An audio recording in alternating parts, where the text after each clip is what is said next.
इन्हां ने साडियां ज़मीनां जरूर वंडियां है पर दिल हजे भी पंजाबियां दे ओही ने। ਤੇ ਆਪਣੇ ਲੈਂਦੇ ਪੰਜਾਬ ਦੇ ਵੀਰਾਂ ਨੂੰ ਕੀ ਕਹਿਣਾ ਚਾਹੁੰਦੇ ਹੋ? ਬਹੁਤ ਬਹੁਤ ਧੰਨਵਾਦ ਉਹਨਾਂ ਦਾ ਵੀ ਸਾਰਿਆਂ ਦਾ ਜਿਹੜੇ ਸਾਡੀ ਸਪੋਰਟ ਕਰ ਰਹੇ ਨੇ। ਉਹ ਲੋਕ ਵੀ ਚਾਹੁੰਦੇ ਨੇ ਜੀ ਮਿਲਣ ਵਾਸਤੇ ਤੇ ਅਸੀਂ ਵੀ ਚਾਹੁੰਦੇ ਹਾਂ ਜੀ ਮਿਲਣ ਵਾਸਤੇ, ਪਰ ਆਪਣੀਆਂ ਸਰਕਾਰਾਂ ਦੇ ਨੀਤੀਆਂ ਖਰਾਬ ਨੇ ਜੀ। ਸਤਿ ਸ਼੍ਰੀ ਅਕਾਲ, ਨਮਸਕਾਰ ਤੇ ਅਸਲਾਮ ਵਾਲੇਕੁਮ ਦੋਸਤੋ, ਤੁਸੀਂ ਵੇਖ ਰਹੇ ਹੋ ਖਾਲਸਾ ਐਜੂਕੇਸ਼ਨ ਐਂਡ ਸਪਿਰਿਚੁਅਲਿਟੀ। ਮੇਰਾ ਨਾਮ ਰਮਨਦੀਪ ਸਿੰਘ ਤੇ ਮੇਰਾ ਨਾਮ ਬਲਵੀਰ ਸਿੰਘ। ਦੋਸਤੋ, ਜਿੱਦਾਂ ਕਿ ਤੁਹਾਨੂੰ ਪਤਾ ਹੈ ਕਿ ਪਾਕਿਸਤਾਨ ਵਿੱਚ ਸਾਡਾ ਲਹਿੰਦਾ ਪੰਜਾਬ ਹੈ ਤੇ ਲਹਿੰਦੇ ਪੰਜਾਬ ਵਿੱਚ ਜਿਹੜੇ ਪੰਜਾਬੀ ਨੇ ਉਹਨਾਂ ਨੇ ਸਾਡੇ ਕਿਸਾਨ ਵੀਰਾਂ ਲਈ ਬੜੀ ਜ਼ਿਆਦਾ ਸਪੋਰਟ ਦੱਸੀ ਹੈ ਗਾਣਿਆਂ ਦੇ ਰਾਹੀਂ।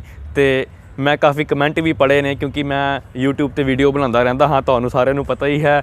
ਤੇ ਕਮੈਂਟਾਂ ਵਿੱਚ ਸਾਨੂੰ ਕਾਫੀ ਸਪੋਰਟ ਮਿਲੀ ਹੈ ਤੇ ਉਹਨਾਂ ਨੇ ਕਿਹਾ ਹੈ ਕਿ ਜੇਕਰ ਤੁਹਾਨੂੰ ਸਾਡੀ ਲੋੜ ਪਵੇ ਤੇ ਸਾਨੂੰ ਇੱਕ ਵਾਰੀ ਹਾਕ ਮਾਰ ਕੇ ਬੁਲਾ ਲਿਓ, ਤੁਸੀਂ ਆਪਣੇ ਲਹਿੰਦੇ ਪੰਜਾਬ ਦੇ ਵੀਰਾਂ ਨੂੰ ਆਪਣੇ ਨਾਲ ਪਾਓਗੇ।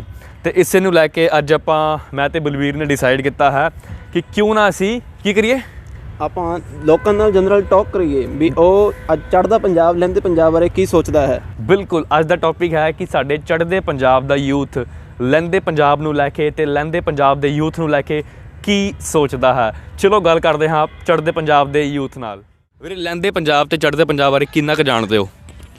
मैं जिन्ना क जानदा है जी, लਹਿੰਦਾ ਪੰਜਾਬ उस पंजाब ਨੂੰ ਕਹਿੰਦੇ ਆ ਜਿਹੜਾ ਆਪਣਾ 47 ਦੀ ਵੰਡ ਤੋਂ ਬਾਅਦ ਪਾਕਿਸਤਾਨ 'ਚ ਰਹਿ ਗਿਆ ਤੇ ਚੜ੍ਹਦਾ ਪੰਜਾਬ ਜਿਹੜਾ ਕਿ ਅੱਜ ਆਪਾਂ ਭਾਰਤ ਵਿੱਚ ਦੇਖਦੇ ਆ। ਅੱਜ ਦਾ ਪੰਜਾਬ ਜਿਹੜਾ ਉਹ ਆਪਣਾ ਚੜ੍ਹਦਾ ਪੰਜਾਬ ਹੈ ਜੀ। ਤੇ ਕਦੀ ਮਨ ਕੀਤਾ ਵੀਰੇ ਕਿ ਅਸੀਂ ਜਾਈਏ ਲਹਿੰਦੇ ਪੰਜਾਬ ਵਿੱਚ? ਹਾਂਜੀ ਵੀਰ, ਜ਼ਰੂਰ ਮਨ ਕਰਦਾ ਹੈ। ਸਾਡੇ ਗੁਰੂ ਨਾਨਕ ਦੇਵ ਜੀ ਦੀ ਧਰਤੀ, ਜਨਮ ਧਰਤੀ ਉੱਥੇ ਆ ਤੇ ਸਾਡਾ ਮਨ ਕਿਉਂ ਨਹੀਂ ਕਰੂਗਾ ਜੀ। ਲਹਿੰਦੇ ਪੰਜਾਬ ਤੇ ਚੜ੍ਹਦੇ ਪੰਜਾਬ ਜੀ ਆਪਣੇ ਪਹਿਲਾਂ ਤਾਂ ਆਪਣੇ ਪਾਣੀ ਵੱਖ ਹੋ ਗਈ ਹੈ। ਆਪਣੇ ਪੰਜਾਂ ਪਾਣੀ ਦੀ ਧਰਤੀ ਕਹਿੰਦੇ ਸੀ, ਹੁਣ ਆਪਣੇ ਦੋ ਦਰਿਆ ਹੀ ਰਹਿ ਗਏ ਜੀ। ਠੀਕ ਹੈ, ਕਦੀ ਮਨ ਕਰਦਾ ਉੱਥੇ ਜਾਣ ਦਾ ਕਿ ਲਹਿੰਦੇ ਪੰਜਾਬ ਵੱਲ ਜਾਈਏ? ਦਿਲ ਤਾਂ ਬਹੁਤ ਕਰਦੀ ਜਾਣ ਨੂੰ, ਨਨਕਾਣਾ ਸਾਹਿਬ ਜਾਣ ਨੂੰ ਬਹੁਤ ਦਿਲ ਕਰਦਾ ਜੀ, ਜਿੱਥੇ ਆਪਣੇ ਗੁਰੂ ਨਾਨਕ ਦੇਵ ਜੀ ਦਾ ਜਨਮ ਹੋਇਆ ਜੀ। ਮਨ 'ਚ ਆਸਾ ਤਾਂ ਹੁੰਦੀ ਹੈ ਜੀ, ਮੈਂ ਆਪਾਂ ਇੱਥੇ ਆਉਣੇ ਸੰਗਰਾਂਦ 'ਤੇ ਜੀ, ਹਰੇਕ ਸੰਗਰਾਂਦ 'ਤੇ ਐ ਦਿਲ ਵੀ ਕਰਦਾ ਜੀ ਉੱਥੇ ਨਨਕਾਣਾ ਸਾਹਿਬ ਵੀ ਦੇਖ ਕੇ ਗਏ ਜੀ। ਤੁਸੀਂ ਸੁਣਿਆ ਹੋਣਾ ਨਾ, ਹੁਣ ਕਾਫੀ ਸਾਰੇ ਉੱਥੇ ਜਿਹੜਾ ਮੁੰਡੇ ਨੇ, ਯੂਥ ਹੈ, ਉਹਨਾਂ ਨੇ ਗੀਤ ਕੱਢੇ ਨੇ ਜਿਹੜੇ ਆਪਣੇ ਕਿਸਾਨਾਂ ਦੇ ਸਹਿਯੋਗ ਵਾਸਤੇ। ਕੀ ਕਹਿਣਾ ਚਾਹੁੰਦੇ ਹੋ? ਜੇ ਆਪਣੇ ਕਿਸਾਨ ਨੇ, ਪਾਕਿਸਤਾਨ 'ਚ ਵੀ ਕਿਸਾਨ ਬਹੁਤ ਰਹਿੰਦਾ ਆਪਣਾ, ਉਹਨਾਂ ਨੂੰ ਵੀ ਦਰਦ ਹੈ ਚੜ੍ਹਦੇ ਪੰਜਾਬ ਦਾ। ਉਹ ਬੜਾ ਭਾਈ ਸਮਝਦੇ ਨੇ ਚੜ੍ਹਦੇ ਪੰਜਾਬ ਨੂੰ। ਉਹ ਲੋਕ ਵੀ ਚਾਹੁੰਦੇ ਨੇ ਜੀ ਮਿਲਣ ਵਾਸਤੇ ਤੇ ਅਸੀਂ ਵੀ ਚਾਹੁੰਦੇ ਹਾਂ ਜੀ ਮਿਲਣ ਵਾਸਤੇ, ਪਰ ਆਪਣੀਆਂ ਸਰਕਾਰਾਂ ਦੇ ਨੀਤੀਆਂ ਖਰਾਬ ਨੇ ਜੀ। ਸਰਕਾਰਾਂ ਤੁਸੀਂ ਆਪੇ ਦੇਖ ਲਓ ਜੀ, ਹੁਣ ਬਿੱਲ ਲਾਗੂ ਕਰਤੇ ਉਹਨਾਂ ਨੇ ਜੀ, ਉਹ ਕਿਹੜਾ ਮੋੜ ਰਿਹਾ ਮੋਦੀ? ਜਮਾਂ ਰਸਤਾ ਤਸ ਨਹੀਂ ਹੋ ਰਿਹਾ ਜੀ ਉਹ।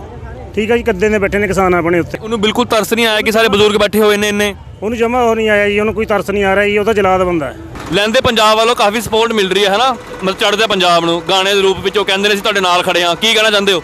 ਬਹੁਤ ਧੰਨਵਾਦ ਉਹਨਾਂ ਦਾ, ਖੜੇ ਨੇ। ਹੁਣ ਤਾਂ ਬਾਹਰਲੇ ਦੇਸ਼ਾਂ ਤੋਂ ਵੀ ਸਾਰੇ ਬਹੁਤ ਲੱਗੇ ਹੋਏ ਨੇ ਨਾਲ ਸਪੋਰਟ ਕਰਨ। ਸਾਰਿਆਂ ਦਾ ਧੰਨਵਾਦ, ਕਿਉਂਕਿ ਇਹ ਬਿਲ ਹਰੇਕ ਲਈ ਮਾਰੂ ਨੇ। ਕੀ ਲੋ ਜਿੱਤ ਜਾਓਗੇ ਹੁਣ? ਹਾਂ ਬਿਲਕੁਲ, ਜਿੱਤ ਕੇ ਮੁੜਾਂਗੇ। ਜਿੱਤੇ ਬਿਨਾਂ ਦਾ ਕੋਈ ਮੁੜਨ ਦਾ ਸਵਾਲ ਹੀ ਨਹੀਂ ਪੈਦਾ। ਠੀਕ ਹੈ, ਤੇ ਆਪਣੇ ਲਹਿੰਦੇ ਪੰਜਾਬ ਦੇ ਵੀਰਾਂ ਨੂੰ ਕੀ ਕਹਿਣਾ ਚਾਹੁੰਦੇ ਹੋ? ਬਹੁਤ ਬਹੁਤ ਧੰਨਵਾਦ ਉਹਨਾਂ ਦਾ ਵੀ ਸਾਰਿਆਂ ਦਾ ਜਿਹੜੇ ਸਾਡੀ ਸਪੋਰਟ ਕਰ ਰਹੇ ਨੇ।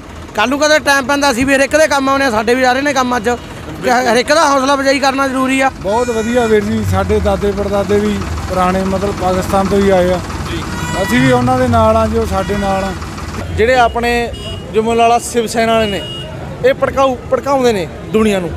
ਆਪਾਂ ਨੂੰ ਪਾਕਿਸਤਾਨ ਆਪਣਾ ਭਾਈ ਜਿਹੜਾ ਲਹਿੰਦਾ ਪੰਜਾਬ ਕਹਿੰਦਾ ਨਹੀਂ ਆਪਾਂ ਨੂੰ ਕੁਛ ਜੀ। ਇਹ ਭੜਕਾਊ ਭਾਸ਼ਣ ਕਰਦੇ ਨੇ, ਆਪਣੇ ਨਾਲ ਆ ਉਹ ਪੂਰਾ ਸਹਿਯੋਗ ਦੇ ਰਿਹਾ। ਕੀ ਮੈਸੇਜ ਦੇਣਾ ਚਾਹੁੰਦੇ ਹੋ? ਅੱਜ ਪਾਕਿਸਤਾਨ ਦਾ ਯੂਥ, ਭਾਰਤ ਦਾ ਯੂਥ ਤੁਹਾਨੂੰ ਦੇਖ ਰਿਹਾ, ਕੀ ਮੈਸੇਜ ਹੈ ਯੂਥ ਲਈ? ਵੀਰ, ਮੈਂ ਤੇ ਇਹ ਫੀਲ ਕਰਦਾ ਹਾਂ ਕਿ ਜਿਹੜੇ ਮੇਰੇ ਆਪਣੇ ਪੰਜਾਬੀ ਭਰਾ ਇੰਡੀਆ 'ਚ ਨੇ, ਉੱਦਾਂ ਦੇ ਹੀ ਮੇਰੇ ਪੰਜਾਬੀ ਭਰਾ ਪਾਕਿਸਤਾਨੀ ਵੀ ਨੇ। ਸਾਡੀ ਮਾਂ ਬੋਲੀ ਪੰਜਾਬੀ ਆ, ਸਾਡਾ ਕਲਚਰ ਸੇਮ ਆ। ਮੈਂ ਤਾਂ ਉਹਨਾਂ ਨੂੰ ਵੀ ਉਨੇ ਹੀ ਪੰਜਾਬੀ ਯਾਰ ਦੋਸਤ ਸਮਝਦਾ ਜਿੰਨਾ ਕਿ ਇੰਡੀਆ ਦੇ ਪੰਜਾਬੀਆਂ ਨੂੰ। ਦੀ ਮਨ ਕਰਦਾ ਵਾ ਕਿ ਜਿਹੜਾ ਪਾਕਿਸਤਾਨ 'ਚ ਪੰਜਾਬ ਆ ਉੱਥੇ ਜਾਣ ਦਾ? ਹਾਂਜੀ ਹਾਂ ਕਰਦਾ। ਕਿਉਂ ਕਰਦਾ ਵਾ?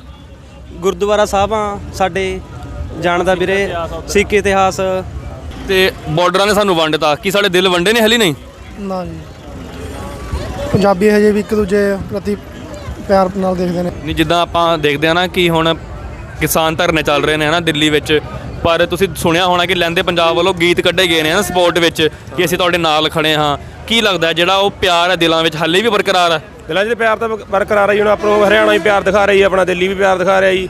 ਇਹ ਆਪਣੇ ਲੀਡਰਾਂ ਨੇ ਸਾਰਾ ਕੰਮ ਹੋ ਕਰਿਆ ਹੋਈ ਹੈ, ਮਤਲਬ ਲੋਕਾਂ ਨੂੰ ਪਾੜਿਆ ਹੋਈ ਸਰਕਾਰਾਂ ਨੇ, ਆਪਣੇ ਸਮੇਂ ਦੀਆਂ ਸਰਕਾਰਾਂ ਜੀ, ਉਹ ਆਪਣੇ ਮਤਲਬ ਲੋਕਾਂ ਦੇ ਦਿਲਾਂ 'ਚ ਪਾੜ ਪਾਇਆ ਹੋਇਆ ਜੀ। ਤੇ ਵੀਰੇ, ਤੁਹਾਨੂੰ ਕੀ ਲੱਗਦਾ ਹੈ ਕਿ ਜਿਹੜੇ ਬਾਰਡਰ ਨੇ ਜ਼ਮੀਨਾਂ ਵੰਡ ਸਕਦੇ ਨੇ, ਕੀ ਇਹਨਾਂ ਨੇ ਸਾਡੇ ਦਿਲ ਵੀ ਵੰਡਤੇ? ਨਹੀਂ, ਇਹਨਾਂ ਨੇ ਸਾਡੀਆਂ ਜ਼ਮੀਨਾਂ ਜ਼ਰੂਰ ਵੰਡੀਆਂ ਹੈ ਪਰ ਦਿਲ ਹਜੇ ਵੀ ਪੰਜਾਬੀਆਂ ਦੇ ਉਹੀ ਨੇ। ਤੇ ਦੋਸਤੋ, ਜਿੱਦਾਂ ਕਿ ਤੁਸੀਂ ਵੇਖਿਆ ਕਿ ਚੜ੍ਹਦੇ ਪੰਜਾਬ ਦਾ ਯੂਥ ਲਹਿੰਦੇ ਪੰਜਾਬ ਦੇ ਯੂਥ ਬਾਰੇ ਕੀ ਸੋਚਦਾ ਹੈ, ਤੇ ਉਹਨਾਂ ਨੇ ਬੜੇ ਪਿਆਰੇ ਤਰੀਕੇ ਨਾਲ ਸਾਨੂੰ ਇਹ ਦੱਸਿਆ ਕਿ ਉਹ ਕੀ ਫੀਲਿੰਗ ਰੱਖਦੇ ਨੇ ਲਹਿੰਦੇ ਪੰਜਾਬ ਨੂੰ ਲੈ ਕੇ। ਤੇ ਮੈਨੂੰ ਫਖਰ ਹੈ ਕਿ ਜਿਹੜੇ ਸਾਡੇ ਪੰਜਾਬੀ ਵੀਰ ਨੇ, ਚਾਹੇ ਉਹ ਭਾਰਤ ਵਿੱਚ ਹੋਣ ਜਾਂ ਪਾਕਿਸਤਾਨ ਵਿੱਚ ਹੋਣ, ਇੱਕ ਦੂਜੇ ਲਈ ਵਧੀਆ ਫੀਲਿੰਗਸ ਰੱਖਦੇ ਨੇ। ਨੋ ਡਾਊਟ ਅੱਜ ਤੋਂ ਕੁਝ ਕੁ ਸਾਲਾਂ ਪਹਿਲਾਂ ਕਤਲੇਆਮ ਹੋਇਆ ਸੀ, ਜਿਹੜਾ ਕਿ 1947 ਦਾ ਕਤਲੇਆਮ ਸੀ। ਅਸੀਂ ਭੁੱਲ ਚੁੱਕੇ ਸੀ ਕਿ ਅਸੀਂ ਇੱਕ ਦੂਜੇ ਦੇ ਭਾਈ ਹਾਂ, ਭੈਣ ਹਾਂ, ਮਾਂ ਬਾਪੂ ਹਾਂ। ਸਾਨੂੰ ਇਹ ਜਿਹੜੇ ਸਿਆਸਤਦਾਨ ਸੀਗੇ, ਇਹਨਾਂ ਨੇ ਸਾਨੂੰ ਲੜਾਤਾ, ਪਰ ਅੱਜ ਅਸੀਂ ਇੱਕ ਹਾਂ। ਮੈਨੂੰ ਫਖਰ ਮਹਿਸੂਸ ਹੁੰਦਾ ਹੈ ਕਿ ਦੋਨੋਂ ਪੰਜਾਬ ਇੱਕ ਦੂਜੇ ਲਈ ਵਧੀਆ ਫੀਲਿੰਗ ਰੱਖਦੇ ਨੇ। ਦੋਸਤੋ, ਇੰਨੀਆਂ ਕੁ ਬੇਨਤੀਆਂ ਪ੍ਰਵਾਨ ਕਰਨੀਆਂ। ਮਿਲਦੇ ਹਾਂ ਅਗਲੀ ਵੀਡੀਓ ਵਿੱਚ। Take care, Lord bless.